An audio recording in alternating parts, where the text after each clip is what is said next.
I find that I'm watching a lot of times on Netflix. There's maybe 1 out of 10 that actually captures my attention, and there's even less than that in terms of TV series that actually capture my attention. And if they do capture my attention, it's for like the first 1 or 2 episodes, So it is hard to find stuff that's.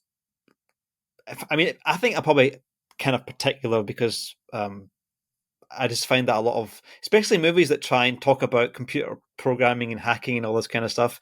I'm a software developer, so like they're so shallow in terms of like this computer language talk stuff, So like, um, yeah, I don't really know what the point of what was my point there. Mm, yeah, so Yeah, yeah, it's tricky. yeah. Well, you appreciate certain films for their authenticity, and Yeah, you're good at, obviously because you have a certain, skill and you're in that line of work, you know when something's authentic or not, right? So this is something that we're always trying to do in filmmaking, right? And that's all about engagement. So you're saying once you are watching something and it's not tracking as like being authentic to you, you disengage from it, and that's a great point, right? So what we're trying to do with filmmaking all the time is we're trying to approximate reality in like every way.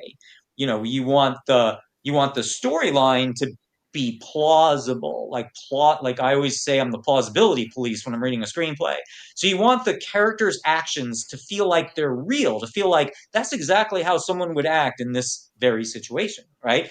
You want the scenery to look real, right? If the background looks fake or if it's plastic plants or something, it you disengage. You go, wait, that's like a fake plant in the background, and all of a sudden you disengage from what's going on in the foreground, which is what you should be engaged in, which is the dialogue and the action, right? So what you're saying is very smart. It's exactly how filmmaking works, and it's what I'm trying to do as a producer. I'm trying to, part of my job is trying to make sure that everything I'm reading, watching, hearing is tracking as real or tracking as authentic.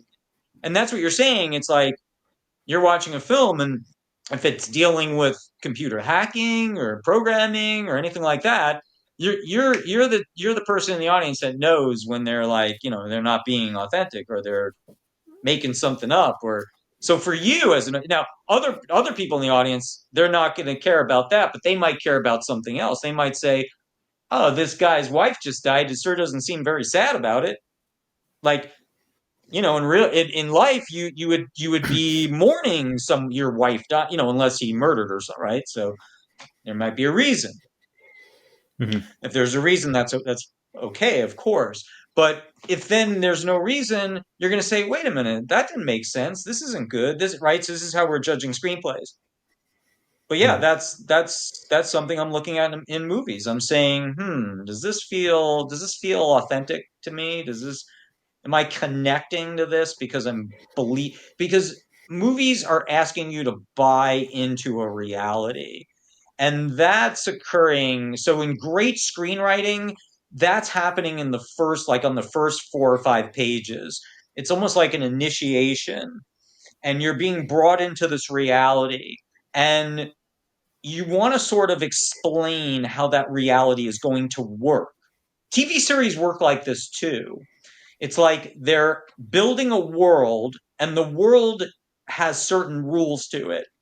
And those rules are going to need to remain consistent throughout the piece, right? Throughout the movie or the series. Um, because it's what you are buying into. You're buying into that, oh, in this world, so a character can do this, and like if you're watching a cartoon, you're watching Roadrunner and he fires a gun at a character, the character just has like black and, it's the character doesn't die. The character has like this blown out cartoon look and maybe some singe and some smoke, but maybe the next scene the character's okay, right? So you understand, oh, in this world, that's how that works, but you have to buy into that. You have to accept that first, and for hmm it to then not disengage you from what's going on, right? So this is like almost like scientifically how it's all working, and it all relates to engagement, and that's exactly what I think you're referring to. Yeah, like in Hacksaw Ridge, you felt engaged because bullets did what bullets did. When you look at some of these superhero movies, I'll just pick on Iron Man. He will Right.